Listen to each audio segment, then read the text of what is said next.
ఈ ఉగాది పండక్కి కొత్తగా బొబ్బట్లు ట్రై చేసేవాళ్ళు ఈ పద్ధతిలో ఒక్కసారి ట్రై చేయండి.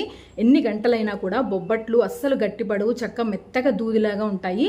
దీనికోసం అయితే 2 కప్పులతో గోధుమ పిండిని తీసుకుని ఇలా కొద్దిగా పసుపు, ఉప్పు వేసి ఇలా కొద్దిగా మెత్తగా కలుపుకోవాలి. తర్వాత 1 కప్పు శనగపప్పును తీసుకుని నానపెట్టుకుని కుక్కర్లో వేసి ఒక 3 విజిల్స్ తెప్పించుకుని ఇలా మెత్తగా గ్రైండ్ చేసుకోవాలండి. తర్వాత 1 కప్పు శనగపప్పుకి 1 కప్పు బెల్లం తీసుకుని పాకం వచ్చిన తర్వాత ఇలా శనగపప్పు పేస్ట్ని వేసేసి ఇలా దగ్గర పడే వరకు బాగా ఉడికించుకోవాలి. తర్వాత కొద్దిగా చల్లారిన తర్వాత ఇలా బాల్స్ లాగా తయారు చేసుకోవాలి.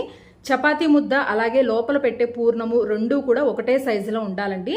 తర్వాత బొబ్బట్లకి ఇక్కడ ఆయిల్తో ఒత్తాల్సిన అవసరం లేదు. ఇక్కడ నేను చూపించినట్టుగా ఇలా పూర్ణాన్ని స్టఫ్ చేసేసుకుని పొడిపిండి జల్లుకుని చపాతీ లాగానే ఒత్తుకుంటే మెత్తగా దూదుల్లాగా వస్తాయండి. పల్చగా చపాతీలాగా ఒత్తుకుని ప్యాన్ మీద వేసి కొద్దిగా నెయ్యితో కాల్చుకుంటే మనకి వేడివేడిగా బొబ్బట్లు రెడీ అయిపోతాయి.